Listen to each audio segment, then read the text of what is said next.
the Icons of Real Estate podcast. Are you ready to learn the proven money-making secrets from eXp's top-producing icon agents? If you are an ambitious eXp agent ready to skyrocket your business, this podcast is for you.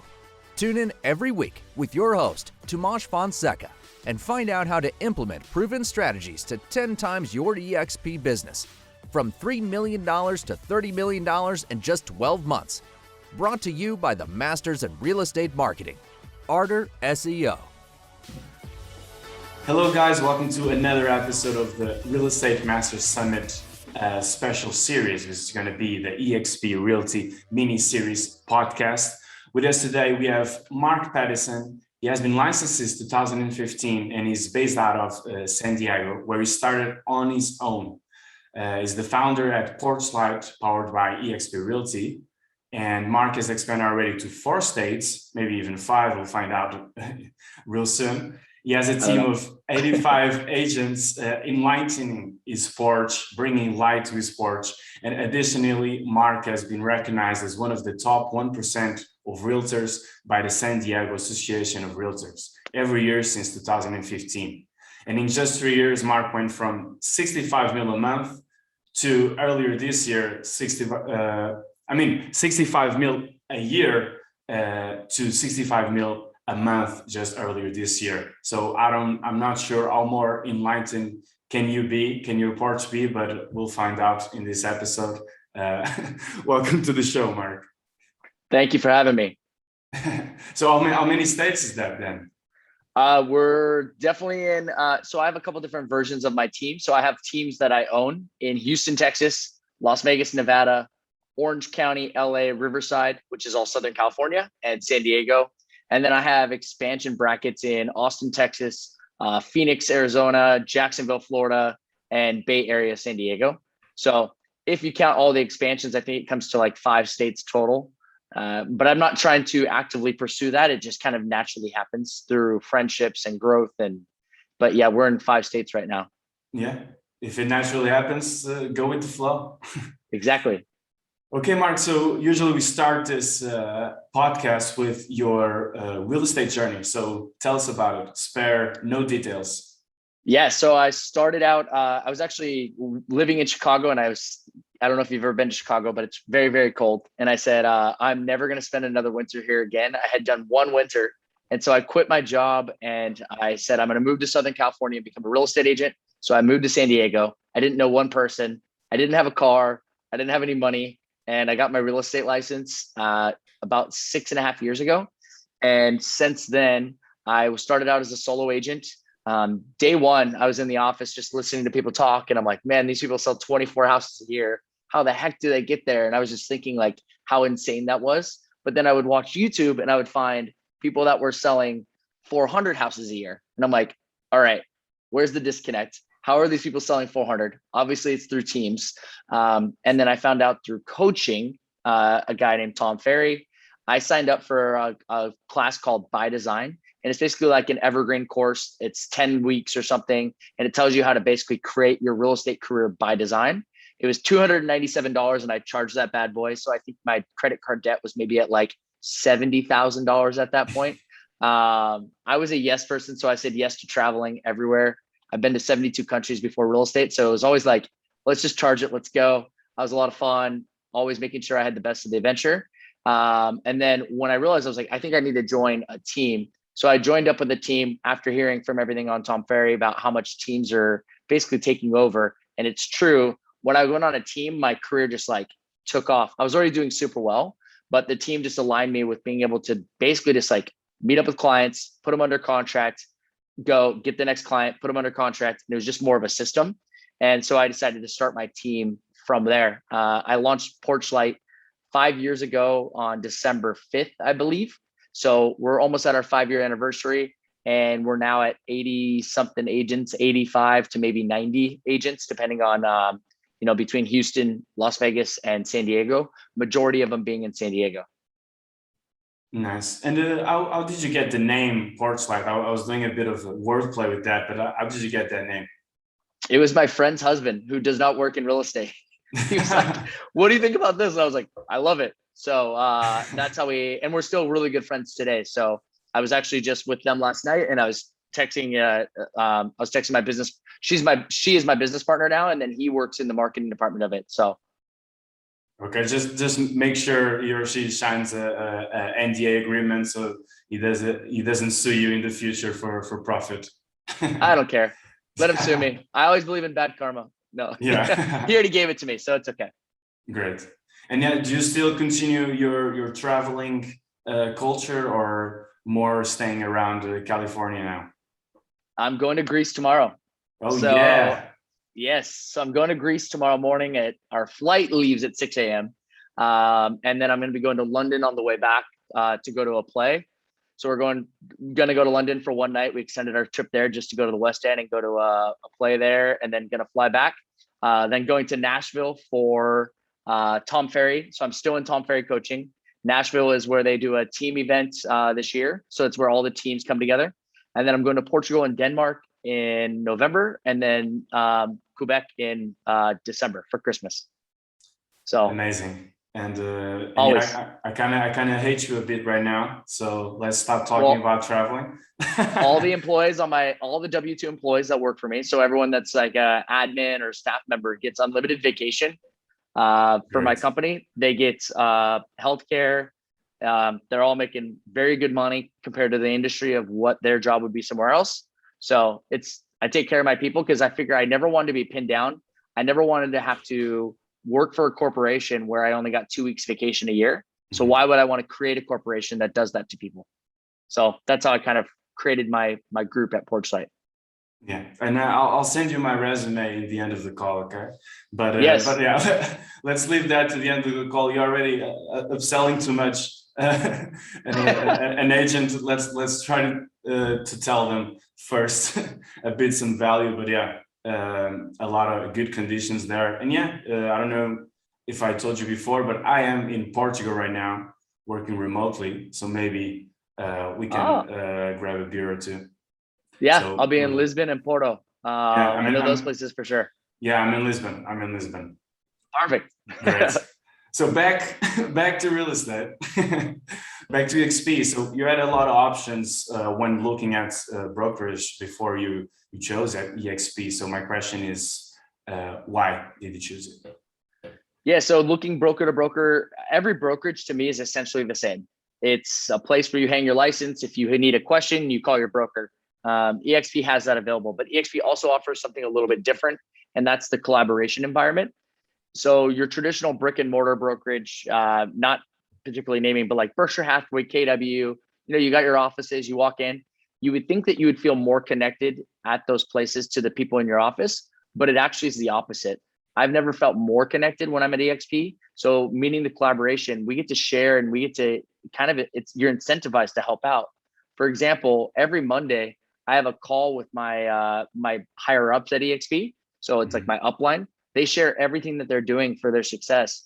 And it's taken me from where I was last year. I did 407 units. I've already done 675 units, I think, this year.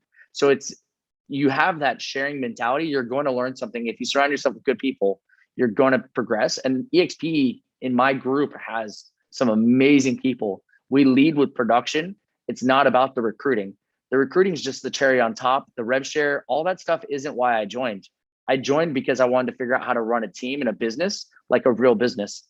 And all the other stuff is just like, that's the cherry on top. Like I said, it's just extra. I don't go and like bank on my rev share check every single month, but it's nice getting a check for $10,000 to $25,000 randomly. I'm not going to not love that. And that's every month, and that's cash. So there's also the stock options. There's also stock that's awarded to you. So there's a lot of benefits, but the real reason was because the collaboration and being able to get into the minds of the people that are better than me. So you're not focused at all in agent attraction. You're just focused in production. Yeah, I feel like if you're in real estate, you should be producing. I'm not producing, but I mean, I'm running a company that produces. Mm-hmm. If people don't sell and we collect a bunch of agents that are just trying to collect agents, what good does that do for the company? So I feel like if we lead with production and we teach people how to produce, people are naturally going to be drawn to you. But I don't make any calls to recruit. I'm not going to ever like go and prospect for it. I just am a person that's going to say, hey, I'm going to work on my team because I joined EXP to work on my team. And if all that other stuff happens, it happens. Great. If not, oh well. Yeah. So by the time you joined EXP, how was your team looking? And how is your team looking now? You already told us it's 85 or 90, but yeah, tell us a bit of the lifespan of your team over these 5 years. Yeah. So we started out, I started in the kitchen of my duplex. So it's 600 square feet. We would all work on my kitchen counter. Some of the agents that were there are still here today, which is kind of funny. We just moved into our new office yesterday. It's 5,000 square feet. I own the building. It's kind of crazy now. It's like going from this little duplex to owning a 5,000 square foot building in an area where there's foot traffic and cool people. And I have an actual office now. So I went from being on a kitchen counter to having a real door to my office as of yesterday. I was always the one to give up my office or like, hey, you could use it. So now I've got my own space. We went from 15 agents when we joined EXP last March, so about a year and a half ago, to now 85, 90 agents. The change was I met someone in my upline, EXP, and he said, hey, I've been watching you. You're not thinking big enough. And I want you to have 200 agents on your team. Now, people sometimes question me whether that's in my downline or like on my team. No, these are people that I'm giving leads to, I'm training. I have systems set up. They're using our transaction coordinator department. They're on our team. And so he said, I want you to have 200. And that was when the light bulb went off of like, why not just grow? Like, especially with COVID, we didn't have to have the space. We were only in 1,000 square feet at the time at my last office. And so adding agents didn't really impact us because with COVID, people weren't working from the office anyways. So that's been my trajectory. And that's over the last year and a half. It's just at EXP, it's really big thinking. It's really like convincing yourself and others that they can accomplish anything and just go for it. Yes, and in the end of the story, you may get an office of your own, right? Yes, I finally have one with a door and a lock. Yeah. Does it have your name on the door as well? No. Oh, you need to put that. That's a milestone as well. Yeah, we'll see. We'll see how that is. So. So going from 65 mil a year, I think 3 years ago, to 65 mil per month, January this year. Tell me, Mark, is that real life or are you just lying to us? That happened once, so it's not every month, but we are right now, we have 400 million sold. So I'm hoping that we're going to end up around 500 million was my goal. So, but yeah, it's not 65 million per month, every month, but we have done 65 million in a month. Obviously you've got your lower months, seasonality, but yeah, we did do 65 million, which was insane. But man, imagine those $100 million months that we could get to doing, you will, my friend. So you seem to have a very buyers focused approach when it comes to getting more deals and better relationships. And it may be the whole secret out of your good production. But can you tell us a bit more? How does that bring you the success you need? Yeah. So when I started out, like I said, I went to Tom Ferry seminars, coaching. I was listening to these people and everyone said, you got to list to last. You got to have all the listings. Well, when I looked at it, I said, well, if there's 5 experienced agents and 4 of them are going after all the same listings, but I'm going after the buyers. Well, if I become friends with those 4 listing agents, can I just bring them buyers to all their properties? And so then I was like, well, wouldn't I just want to be the best agent with buyers?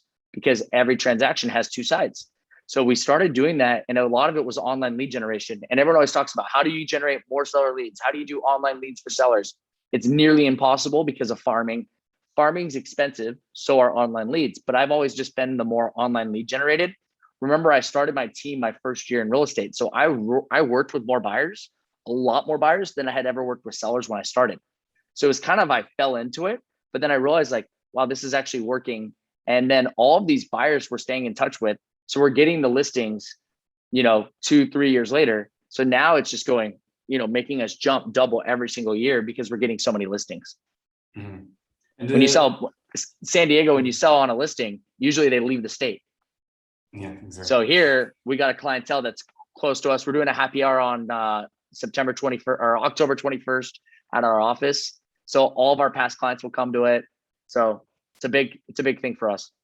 Nice. So you still like you really invest in the relationship. I see you post every time you do a house sale. You do a post with their faces and like say thank you to the buyer. So like you really invest in those relationships. Yeah, for sure. But tell me, where do you find these buyers? Yeah, so it started out, it's all through relationships. Like you said, it's through online lead sources. So we started out realtor.com, Zillow. Now we're a Zillow Flex team. So we get the lead sent to us. We pay a referral fee. We're Veterans United military team. So any military markets that you guys are in, definitely DM me. You can DM me on Instagram or however, and I can get you connected through there. But that's really how it's built out, is just through these big corporations. Corporations are taking over lead generation. So you have to align yourself with them and partner with them. Otherwise, you're not going to be able to get these leads. Mm-hmm. That's valuable advice. And how do you nurture this relationship with the buyers, or even in the first approach? What type of questions should be asked? Yeah. So first call, when you get a lead that comes in, if it's an online lead, it should be very quick, less than 3 to 4 minutes at max. And the script is ALM, which is appointment, location, motivation. So first step is they can inquire about 123 Main Street. Remember, they're not going to remember the address. So Main Street would probably be what I would say. And then I would describe the house that they inquired about. So a lead comes in, you need to call them within 30 seconds immediately. And you would say, hi, so you inquired about the home on Main Street, the cute little blue house. When would you like to take a look at it? And then they're like, well, I'm kind of busy right now. I'd be like, okay, well, does tomorrow at 2 or tomorrow at 6 work better for you than you? So giving them the option close, and you're just going for the appointment right away. Okay, tomorrow at 6. Perfect. You take the appointment. You don't know if the house is available or not.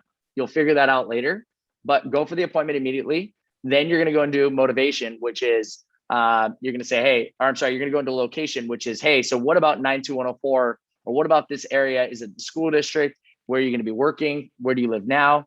Finding out their location. And then why are you moving? What's their motivation? So finding that all out and then saying, hey, when I show you 123 Main Street tomorrow at 6 o'clock, I'm going to have a few other showings. I'm going to try to find something that's off market as well. So something that you won't be able to find on Zillow or Redfin or realtor.com. We'll make sure that we set those appointments up. So just block off about an hour of your time and we'll go and cruise around the neighborhood and get to know each other and kind of show you the property. Sound good? And then you go into it. That way, when you meet them, you're not just showing them one property. If you show them one property, there's no way you can build rapport in 15 minutes. Plus, if they drive up and they don't like the neighborhood and they're like, oh, I don't really want to go here, then what do? Then you're sitting outside and you're in like a neighborhood you don't really want to be in, talking about the house they want to buy. It's a lot easier if you have it set up, and then you can do the buyer consult while you're at one of the homes, preferably a vacant house in the kitchen or however you want to set it up.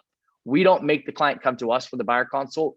Today, we're a now society. We want to see the property now. We don't want to come to the office. And mind you, this is California. It's going to be different in every market. But we want to make sure that they are getting what they want, and all they want is getting into the door. If you can't show them properties, they're going to find another company that can. Exactly. And you use that process all throughout your company. Every time. Yep. And then when you meet the client for first time face-to-face, you're going to bring a PorchLight binder or a PorchLight folder. It's going to have the purchase agreement in there. So our contract, it's going to have every section in there that's highlighted. That's going to be protection for the buyer. So, hey, this is how you can back out. This is how you're protected. This is the arbitration and mediation. This is your home warranty. Anything that has to do with your state's contracts, you should know like the back of your hand. And then that way, when you talk to them for the first time, you can educate them, because I guarantee no other agent is doing this. And then on the left-hand side of that folder, you're going to have information about yourself, information about your team, maybe Zillow reviews, whatever you want to print out. And then also the 3 or 4 houses that you're going to show with notes on the MLS sheet. Nice. So that's really good customer experience you're bringing in here. But it's kind of going against what you were learning with Tom Ferry, right? So you kind of went on the unbeaten path here. I would say with Tom Ferry stuff, it really just it varies. There's no like set schedule with Tom Ferry. Everyone kind of does their own thing.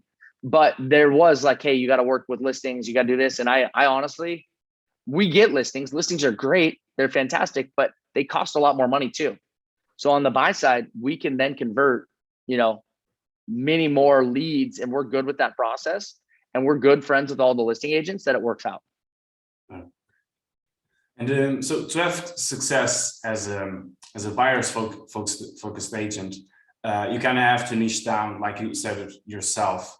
But that is kind of going against the idea of expanding to more states, which you are now doing it naturally. But how do you situate yourself in this predicament in staying local and expanding at the same time? It's through our lead sources. So the only reason why I expanded is because our lead sources, like I said, those relationships, the Zillow Flex, the Veterans United, the Rocket Homes, those people have called us and said, hey, you have such great conversion rate here. Can you move into this market and help us out? So that's where we kind of done up with the training. So it's helped us basically convert these people. So that's the only reason why we've really expanded, is just the lead sources. And you think you'll still go to 6, 7, 8, or? I have no idea. I'm not sure, because it's so hard. It's like, we don't have a big enough market share, even near close to a market share in San Diego, even though we're one of the top teams. San Diego is so large. It's like, why would you want to expand so far out away from you? And when you do that kind of stuff, you have to create new things, new systems, new programs, because the contract in Texas and the contract in Nevada and the contract in California are all completely different. Like, do I want to learn all of that? Yeah, you kind of want to be the expert in what you do. Yeah, I understand. So, yeah, it's a mix. I have a mixed feeling. Sometimes I feel like I want to expand more. Sometimes I don't. Let's see where that gets you. Yes. So, Mark, you claim, I saw some words that you claim that if you want to be successful at a real estate career, you need to have grit. Can you please elaborate on this? And I suppose you're talking about courage and not sand or stones. Yes. So no, it's just like you can't give up. Real estate, everyone sees it on TV and they see their friends doing it. Someone doing real estate that's been in the business for 20 years, it becomes very easy for them. After about year 2, it becomes easy. But the difficulty year 1, year 2 is just insane. So if you want to make it through year 1 and year 2, you've got to have grit. You've got to have that grind where you're not going to give up. You got to have the 5 a.m. call. Like right now, it's 7:20 in the morning and I'm already on a podcast. Like, most people aren't this way. I've already been to the gym. That's grit. Like, you got to be able to have it. You got to be able to want it. I don't really focus on the why. So the why, I have a family I need to take care of. It's like, you can have that, but you also got to have that where you're not going to give up. And I think that's what grit stands for. Nice. And if we can get a bit nostalgic here, if you could go back to the start of your career, that means, let's say 2015, what would you tell your younger self? Don't give up and start the t-shirt company that you wanted to do. Don't quit real estate like you wanted to do. I definitely wanted to quit. Like, I wanted to give up so many times. So looking back now, you're like, holy crap. It's definitely easier. Like I said, after that first couple of years, right now, I'm going to Greece tomorrow and I don't even have to check in with my team once. They're telling me, like, don't check your phone, don't check your email. We got it. Don't even worry about one thing while you're gone. And I'm like, oh my God, I'm like going to cry. Like, it's like, it's so weird. It's like, I don't have to worry about anything. But that wasn't the case. I mean, I started waking up at like 3 a.m. every day to freaking launch my team. That's like the grit that I'm talking about. Like, if I could look back and talk to myself, it's like, dude, just keep going, keep doing what you're doing. And that's exactly what I need to say to anyone. Like, if you're looking at this podcast and you're like, oh my gosh, she's selling 800 something houses this year. Like, yes, but also I'm not this year in my point of my career. And I've been doing this for, 6 years and I don't have kids. Like, you may be a single mom that's freaking working her butt off and you're going to sell 24 houses this year. Like, that's probably more powerful than what I've created. So look at where you're at. Don't compare yourself to others. That's what I would say to myself in the beginning. Don't get down on yourself. Everyone has their own little journey, but if you're just like the best version of yourself, screw it. And if you're nice to people and helping people out along the way, then what's better in life? Like, enjoy the journey versus enjoying or keep wanting more and just like keep putting yourself down for not being somewhere. So that's kind of my philosophy and like what I tell my agents. I also tell them, like, hey, there's no stress in real estate. Like, as long as you're not lying and as long as you just pick up the phone, you will never be stressed out. Like, my agents screw up, they do mistakes, but people are human. And if they own the mistake, then there's never any stress. There's never any issues. So just like think of it that way, just be the best version. And the way that you do that is through education. Like if you're going to be selling a home, you better know which paragraph on the contract and how a buyer can back out and how many days do they have to review something and how they need to know all of that. That's why I'm constantly educating my agents. We do a call every single day for an hour. I don't lead it every day. I have it kind of transitioned out so they don't have to listen to me blab all day long. They get to get some more smarter people talking to them, some people on my team. But it's all based off education. Nice. And if I can just put a comment on that, comparing to someone else's, like I think the only person you should compare yourself to is the person that you were yesterday. And that's it. Yeah. And that's the only way you grow. And everyone has different, like I didn't have a freaking dad that had a real estate office that I got to walk into, or I didn't have this. And for the people that do, more power to them. You know how many kids get everything handed to them and they screw it up? People always say stuff. They're like, oh, that guy's had his parents, he took over his parents' business. I'm like, yeah, he took over his parents' business and he made it go even more elevated. Like, congrats to him. Gary Vee, didn't he take over his mom and dad's wine shop and then just like take it through the roof? That's the same kind of idea. He had a platform. So don't compare yourself to him, but also don't knock him for doing what he did. Exactly. So where do you go from here, Mark? I think we already talked a bit about your short-term future here, but what are your goals in terms more of a medium, long-term phase? Yes. So I want to have 200 agents. So I started doing more podcasts, more traction for my team. I want to have 200 agents on my team in San Diego. So if I'm at 85 now, how do I get there? I started a podcast called Mark Pattison Show. So if you look that up on YouTube, we're launching a bunch of episodes with a ton of cool people that we're going to be posting out on there. Just really making sure that I'm adding value to the real estate community and doing that through social media, which I never wanted to be that person that's kind of like, hey, this is how to do your finances. This is how to do credit score. But if it's good education, I kind of think that that's my mission from here on out, is like taking what I did with my team and putting that out there to the rest of people. Nice, that's great. And how is the podcast going to run? It's going to be interview basis, more tutorial basis, informational? Yeah, both. So I have episodes that's just myself. I have episodes with guests. So it's a combination of working with, top agents around the team. I had a guest on the other day. She sold 2,500 houses this year. So look at myself.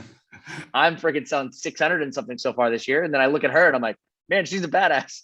But, you can't compare yourself. But she's one of my best friends. I had another guy who owns a marketing company on there, kind of teaching people like, what do they do with, agents, what should they do with their marketing? Mm-hmm. I've had, a guy who has a flipping show on HGTV. It's a mix of everything: real estate, finances, information. So it'll be good. It'll definitely have some value add. Yeah, we'll make sure to link up, and I bet our audience, I think if they reach this part of the episode, I think they'll be very interested as well in having a look at your show, Mark. Hopefully the drop-off rate or whatever they call it on YouTube, hopefully it's not too high. No. We'll put a link so it's easier. Mark, a question that we need to ask every guest, and you need to be sincere and honest, is in what areas do you feel you need to improve, and what are you doing about it? I am very bad about email. So don't email me. I hate email. I think email is the worst thing ever invented. I don't have like thousands of emails. I have like 30 in my inbox at all times that never go away. So that is honestly like one of my pitfalls. And also voicemail. I will never listen to a voicemail. So I guess those are my two bad things. But the funny thing is someone was on stage and he's a very powerful person. He said, if you ever leave me a voicemail, I'll never listen to it. And if you ever email me, I probably won't reply or reply on my time. So whenever people are sitting there just replying to their emails all the time, you're basically living on their schedule and not yours. I'm not saying not to respond. So now I got to get to a way I can respond. I just find better ways to communicate. And I find that email is just kind of like, it's a bunch of junk half the time. So that's my pitfall, is I freaking hate email. So, but how do people reach you then? Shit, DM me on Instagram. No. Text message, DM. That's another thing, guys. If you're working with someone who's super busy, don't call them don't call them unannounced. Mm-hmm. People will say, hey, are you free today? I'm like, no, I'm not free today. I'm free in freaking 2 weeks. Like, free for what? It's people that are busy have very set schedules. Like my schedule is like this all day long. Like right after this call, I have to jump into the car and drive to an appointment.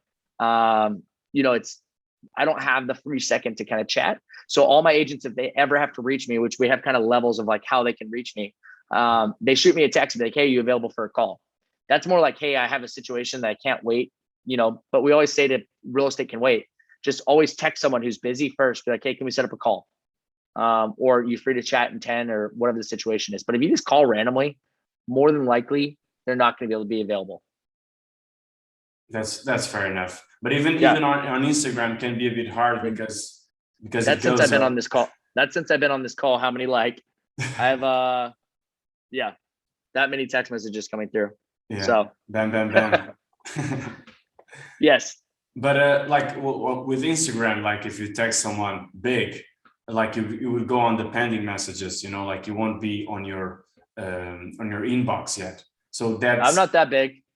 Okay. I'm not that popular. It goes into the pending, but I check those. Yeah. Okay. Fair enough. Because I get a lot of people that will DM me for information. And so I check those. And I have an admin team now that's going to be working like social media. So we check that information. Okay. So audience, you heard that. Spam that Instagram, send all type of shit there. Just not inappropriate. Sorry, not inappropriate. Just ask your questions. You can send me anything you want. I went to Catholic school my whole life. There's no appropriate level. I'm a rebel now. Exactly. So do you want to tell us again? So your Instagram is, what is your Instagram again?